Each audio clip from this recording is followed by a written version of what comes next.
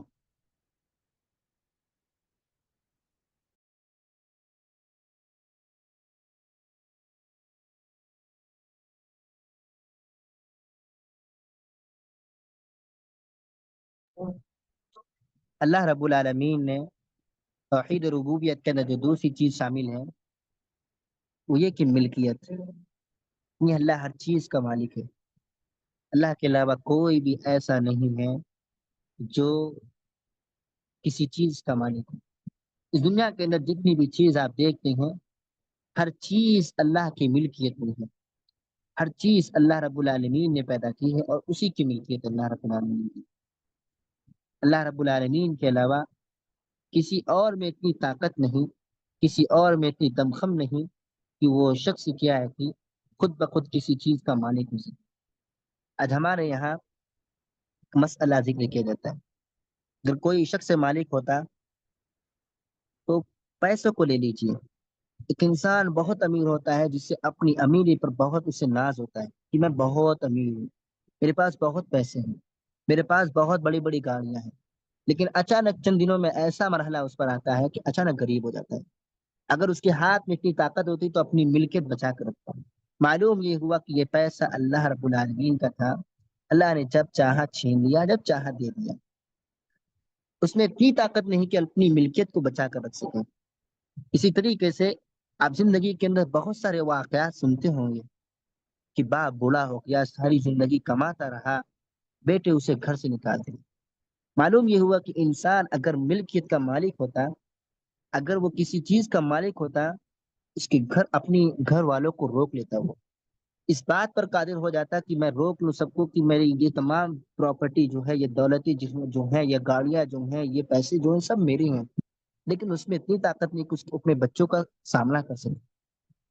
اس دنیا کے اندر آپ بہت سی ایسی مثالیں سن سکتے ہیں جو جس سے پتہ یہ چلتا ہے کہ انسان کیا ہے کہ اپنے آپ میں مالک نہیں ہے کسی چیز کا، یہ کہ اللہ رب العالمین کے علاوہ کوئی مالک نہیں ہے، خود انسان اپنے آپ کو نفع نقصان پہنچانے کا مالک نہیں ہے۔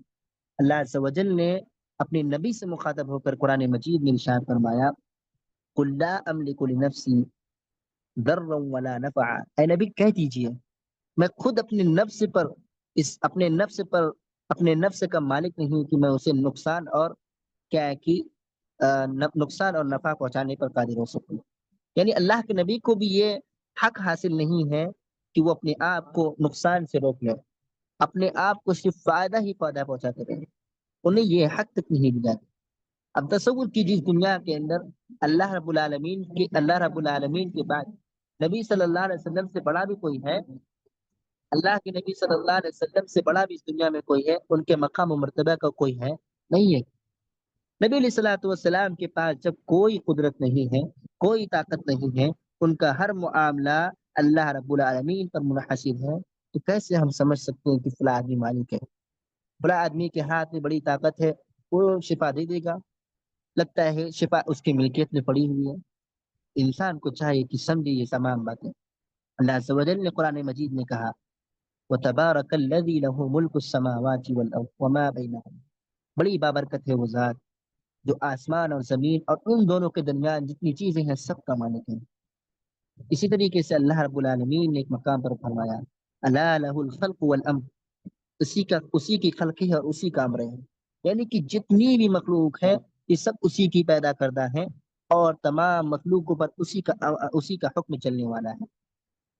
اسی طریقے سے اللہ عز و جل نے ایک مقام پر فرمایا، ارشاد فرمایا، قل من بیدہ ملکوت کل شیء وهو يجير ولا يجار عليه ان کنتم تعلمون سيقولون للہ وأنا تسحرون، کہہ دیجئے من بیدہ ملکوت کل شیء، کس کے ہاتھ میں ہر چیز کی ملکیت ہے، وہو یجیر، اگر وہ کسی کو پناہ دے دے، ولا یجار علیہ، تو اس کے مقابلے میں اس کے ڈیفنس میں کوئی آدمی کسی کو پناہ نہیں دے سکتا۔ مثال کے طور پر اللہ نے اگر آپ کو پناہ دے دی تو ویسی پناہ کوئی اور آدمی آپ کو دینے پر قادر نہیں ہے. ان کنتم تعلمون، اگر تم لوگ جانتے ہوتے. اللہ رب العالمین نے آگے ایک بات ارشاد فرمائی، سیقولون للہ، کن قریب وہ لوگ کہیں گے کہ اللہ ہی کے لیے ایسی ذات، اللہ ہی کی ذات ایسی ہے جو کیا ہے، ہر چیز کی ملکیت رکھتی ہے، اسی کے اسی کے آ، اسی کا حق یہ ہے کہ وہ ہر چیز کا مالک ہے. قل فأنا تسحرون، اللہ عز و جل نے لوگوں کو ڈانٹ پڑکاتے ہوئے کہا تب ان کو کیا ہو جاتا ہے، ان کو کیا ہو جاتا ہے، کیسے وہ لوگ بھٹک جاتے ہیں، کیسے ان پر جادو کر دیا جاتا ہے، کیسے ان کا دماغ چلا دیا جاتا ہے. سوال یہ کیسے ان پر ان کا دماغ چل جاتا ہے، سوال یہ پیدا ہوتا ہے کیسے ہوتا ہے. ہم یہ جان لیتے کہ اللہ مالک ہے، لیکن معاملہ یہ ہے کہ ہمارا عقیدہ جب کمزور ہوگا، ہماری توحید جب کمزور ہوگی، جب ہماری توحید ربوبیت کمزور ہوگی، ہمارے سامنے کوئی آدمی آئے گا اور کہے گا ہمارا بچہ بیمار ہے کئی دنوں سے، ارے بھائی چلے جاؤ وہاں، وہاں جاؤ، وہاں پر پھکوا لو بچے کو، ٹھیک ہو جائے گا آپ کا بچہ. کوئی ہم سمجھتے ہیں کہ شفا کی ملکیت اس کے حق میں، ٹھیک کرنے والا آدمی وہی ہے. ایسے وقت میں کیا ہے کہ انسان کا ذہن بگڑ جاتا ہے اور عقیدے میں خرابی پیدا. انسان کو چاہیے کہ ہاں ان سب چیزوں سے بچے. امام ابن کثیر رحمۃ اللہ علیہ نے قل من بیدہ ملکوت کل شیء کی تفسیر میں لکھا ہے، کہتے ہیں کہ اللہ رب العالمین کے علاوہ اس آیت میں اللہ رب العالمین نے اپنی توحید کا اقرار کروایا. وہ بھی کون سی توحید کا، ربوبیت کا. ایسی توحید جس کا پالنہار، جس میں اللہ رب العالمین اکیلا ہے. کہتے ہیں وَأَنَّهُ لَا شَرِيكَ لَهُ فِيهَا، اس دنیا کے اندر جتنی بھی چیز پیدا کی گئی ہیں، جتنی بھی چیز ہے، ان سب میں کیا ہے کہ اللہ رب العالمین کا کوئی شریک نہیں ہے. یہاں تک کہ کہتے ہیں کہ انسان کیا ہے، کوئی چیز پیدا نہیں کر سکتا، کسی چیز کی ملکیت نہیں ہے، اور کسی چیز کو وہ روک نہیں سکتا. معلوم یہ ہوا اللہ رب العالمین یہاں اپنی توحید کا اعتراف کر رہا ہے. یہ کن سے مخاطب ہے اللہ رب العالمین؟ یہ مکہ کی کافروں سے مخاطب ہے، جو توحید ربوبیت کا اقرار تو کرتے تھے، کہیں کہیں ان کے یہاں توحید ربوبیت میں خلل تھا، لیکن کلی طور پر یہ کہہ لیجیے، مجمل طور پر یہ کہہ لیجیے کہ اکثر چیزوں کا کل اقرار کرتے تھے کہ اللہ ہی رب ہے، اللہ ہی مالک ہے. لیکن ان کے یہاں یہ بھی معاملہ تھا کہ وہ لوگ کسی نہ کسی سے مدد طلب کرتے تھے. اللہ رب العالمین نے کہا ما نعبدهم الا ليقربونا الى الله زلفا، وہ خود کہتے تھے کہ ہم ان کی عبادت نہیں کرتے مگر یہ کہ وہ اللہ سے قریب کرنے کا ذریعہ ہے. اسی طریقے سے جب وہ لوگ طواف کرتے، جب یہ کہ حج کے لیے جاتے ہیں، اس وقت کہتے لبیک لبیک اللہم لبیک لا شریک لک لبیک. اس کے بعد کہتے لا شریک لک لبیک کے بعد کہتے لا شریک لک لبیک الا شریکا واحدا. معاملہ یہ تھا کہ آپ نے سن رکھا ہوگا عرب کے اندر کم از کم 360 بت خانے کعبے میں رکھی گئی تھی. ہر قبیلے کا ایک بت تھا، اور ہر شخص کیا ہے کہ اپنے بت سے ایک عزت اور احترام اور اس کو محبت تھی. ان کا یقین تھا کہ اللہ رب العالمین ہر چیز کا رب ہے، ہر چیز کا مالک و خالق، لیکن پھر بھی اپنے معبودوں سے پناہ طلب کرتے تھے. معلوم یہ ہوا ان کے یہاں، عربوں کے یہاں اس بات کا اقرار تھا کہ اللہ رب العالمین توحید ربوبیت کے اندر وہ کلی طور پر ایمان رکھتے تھے کہ اللہ رب العالمین اکیلا ہے اپنی ربوبیت میں، تخلیق میں بھی، تملیک میں بھی، اور آگے ہم بتائیں گے تدبیر میں بھی. لیکن اس کے بعد بھی وہ لوگ کیا ہے کہ اللہ سے پناہ طلب کرتے تھے، لیکن کبھی معاملہ یہ ہوتا کہ وہ کیا ہے کہ کسی اور سے بھی پناہ طلب کرتے ہیں. اللہ نے کہا ما نعبدهم الا ليقربونا الى الله زلفا. ان کا بیان یہ ہے عربوں کا، ہم ان کی عبادت نہیں کرتے، صرف کیوں کرتے ہیں؟ محض اس بنا پر کرتے ہیں کہ اللہ رب العالمین کا تقرب حاصل کر لیا جائے. توحید کے باب میں اسی طریقے سے اللہ رب العالمین نے مسئلہ توحید ربوبیت کے اندر ایک مسئلہ جو ہے وہ ہے تدبیر کا مسئلہ. تدبیر کا مسئلہ یہ ہے، تدبیر کا مسئلہ جو ہے وہ یہ کہ اللہ تعالی تدبیر کہتے کس کو ہے؟ نظام کو کہتے ہیں، سسٹم چلانے والے کو کہتے ہیں۔ اللہ رب العالمین نے قرآن مجید میں کہا وما تشاءون الا ان یشاء اللہ، یعنی جو کچھ تم چاہتے ہو اس کو اللہ رب العالمین پہلے چاہتا ہے۔ معلوم یہ ہوا انسان جو کچھ بھی اس دنیا کے اندر کرتا ہے وہ اللہ رب العالمین پہلے چاہ چکا ہے۔ اس سے پتا چلا کہ اگر انسان تقدیر پر اس کا ایمان مکمل ہے کہ آج جو کچھ بھی ہمارے ساتھ پریشانیاں آئی ہیں یہ سب کچھ اللہ رب العالمین کے چاہنے سے آئی ہیں، اس کی توحید کبھی، ربوبیت میں کبھی اس میں خلل نہیں پایا جائے گا۔ اسی طریقے سے اللہ رب العالمین رزق دینے والا ہے۔ اگر اس بات کو انسان سمجھ دے تو کبھی کسی اور کسی اللہ کے علاوہ کسی اور سے رزق طلب نہیں کرنے والا۔ علماء نے کہا، کہتے ہیں کہ اس دنیا کے اندر جتنی بھی قسم کی حرکتیں ہو رہی ہیں، انسان اپنے ہاتھ پر اٹھا رہا ہے، انسان بول رہا ہے، انسان سن رہا ہے، انسان دیکھ رہا ہے، انسان اپنے آپ کو حرکت میں لا رہا ہے، یہ سب اللہ رب العالمین کی تدبیر کی بنا پر ہے۔ ورنہ انسان میں ایسی کوئی طاقت نہیں کہ انسان اپنے آپ میں کچھ کر سکے۔ گویا پتہ یہ چلا توحید ربوبیت جو ہے یہ ہر انسان پر سیکھنا واجب ہے۔ توحید کی دوسری قسموں پر ہم بحث کریں گے، لیکن آج ہم کتاب تھوڑی سی پڑھ لیں گے۔ مصنف کہتے ہیں اعلم رحمک اللہ انه يجب على كل مسلم ومسلمة تعلم ثلاث هذه المسائل والعمل بهن۔ پہلی بات یہ کہ ان اللہ خلقنا ورزقنا ولم يتركنا هملا بل ارسل الینا رسولا، اللہ نے ہمیں پیدا کیا، اس نے ہمیں رزق دیا، اس نے ہمیں بیکار نہیں چھوڑا، بلکہ اس نے ہمارے لیے ایک رسول کو بھیجا۔ معلوم یہ ہوا اس اتنے جملے سے اللہ ہمارا پیدا کرنے والا ہے، یعنی مصنف کہہ رہے ہیں کہ توحید ربوبیت کے متعلق بات ہو رہی ہے۔ دوسری بات جو ذکر کی مصنف نے کہ انسان کو اللہ رب العالمین رزق دینے والا ہے، بیکار نہیں چھوڑنے والا۔ رزق کی دو قسمیں، ایک رزق جو ہوتا ہے ایک مادی رزق ہوتا ہے، ایک حسی رزق ہوتا ہے جس کو انسان دیکھتا ہے، محسوس کرتا ہے۔ دوسرا رزق جو ہے ہدایت کا رزق ہے۔ اس لیے مصنف نے کہا ان اللہ خلقنا ورزقنا ولم يتركنا هملا بل ارسل الینا رسولا۔ معلوم یہ ہوا کہ اللہ رب العالمین نے انسان کو پیدا کیا، اس کے لیے دو دو ہدایتوں کا سامان بھی پیدا کیا۔ پہلی ہدایت یہ کہ دو دو قسم کے رزق دیا۔ پہلا رزق یہ کہ انسان کھا پی کر پہچانے کہ اللہ رب العالمین کون ہے، انسان محسوس کرے کہ اللہ رب العالمین کے علاوہ کوئی نہیں ہے جو ہمیں پیدا کر سکتا ہے، جو ہمیں کھلا سکتا ہے، جس کی ملکیت کوئی چھین سکتا ہے، کوئی نہیں ہے۔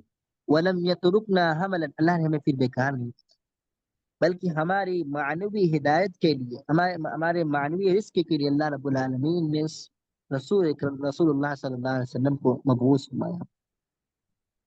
وہ رسول جو ہمیں اس دنیا کے اندر آنے کے بعد ہدایت کی باتیں بتلاتے، ہدایت کی باتیں سمجھاتے، ہدایت کے متعلق ہم سے گفتگو کرتے، اور اسی طریقے سے کہ وہ ہمیں اللہ رب العالمین کی طرف بلاتے ہیں۔ جس طریقے سے انسان کے لیے ضروری ہے رزق کا کھانا، یہ کہ کھانا انسان کے لیے ضروری ہے، پیٹ کا بھرنا انسان کے لیے ضروری ہے، اس سے کئی گنا زیادہ ضروری ہے کہ انسان کو اللہ رب العالمین نے رسول کی شکل میں جو پیغام لے کر آئے رسول، اور جو پیغام کی شکل ہے اس پر عمل کرنا انسان کے لیے اور ضروری ہے۔ ہدایت کو حاصل کرنا رسول سے بہت زیادہ ضروری ہے۔ یاد رکھیں کہ انسان اس دنیا کے اندر بغیر ہدایت کی زندگی نہیں جی سکتا۔ ایک انسان اس دنیا کے اندر بغیر ہدایت کی اس کی زندگی بالکل تاریکی میں ہے۔ آپ کو مثال دیتا ہوں کہ آپ ایک اندھیرے میں ہیں جہاں آپ کو معلوم ہے کہ راستہ یہیں کہیں سے نکل کر روشنی کی طرف نکلتا ہے راستہ، لیکن اندھیرا اتنا ہے کہ آپ اس اندھیرے سے نکل نہیں پا رہے ہیں۔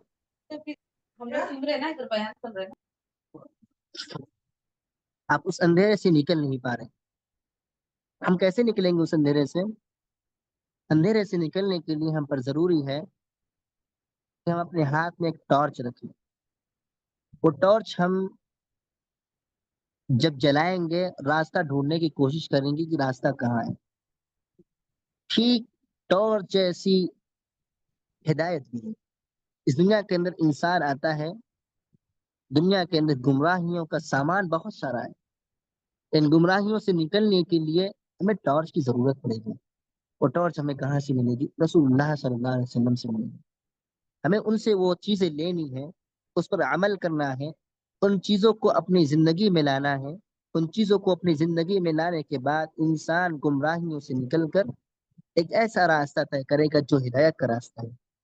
ہدایت انسان کو جنت تک پہنچاتی ہے۔ اگر انسان نے اس ہدایت کو قبول نہیں کیا، اس کی بہت ساری وعیدیں ہیں، کوئی نہیں۔ انسان نے اگر رسول کی معرفت حاصل نہیں کی، رسول کی اطاعت نہیں کی، اس کے بہت سارے نقصان ہیں۔ آپ خود ہی دیکھ لیں، اگر انسان کے پاس اس اندھیرے کے اندر ٹارچ نہ ہو، وہ اس میں تڑپتا رہے، ڈھونڈتا رہے، ٹھوکر کھاتا رہے گا، یہاں تک کہ اپنے آپ کو نقصان پہنچا دے گا۔ معلوم یہ ہوا کہ ہدایت کے بغیر انسان کی زندگی مشکل ہے۔ جس طریقے سے انسان کھانا کھائے بغیر، پیٹ بھرے بغیر زندگی نہیں گزار سکتا، اسی طریقے سے انسان رسول اللہ صلی اللہ علیہ وسلم کی باتیں قبول کیے بغیر زندگی نہیں گزار سکتا۔ ہدایت کو حاصل کیے بغیر انسان اس دنیا میں زندہ نہیں رہ سکتا۔ اس کے لیے اس دنیا کے اندر کسی بھی قسم کا کوئی سامان نہیں، دنیا میں لاشوں کی طرح زندگی گزار رہا ہے، اس کی زندگی کا کوئی اعتبار نہیں۔ معلوم یہ ہوا انسان کو چاہیے کہ اللہ نے پیدا کیا ہے، رزق دیا ہے، ان رزق کو کھانے کے بعد توحید کی طرف بھی بڑھے، ہدایت حاصل کرے، ہدایت کو جانے، ہدایت ہے کیا۔ اسی پر بس کرتے ہیں، کل انشاءاللہ توحید کی دوسری قسم بھی بات ہوگی، توحید الوہیت پر بات ہوگی، ٹھیک ہے۔ خیر میں اللہ رب العالمین سے دعا گوں کہ الہی ہم سب کو کہنے اور سننے سے زیادہ عمل کرنے کی توفیق عطا فرما، اور ساتھ ساتھ رسول اللہ صلی اللہ علیہ وسلم کی بتائے ہوئے راستے پر چلنے کی توفیق عطا فرما، آمین۔ وآخر دعوانا الحمد للہ رب العالمین۔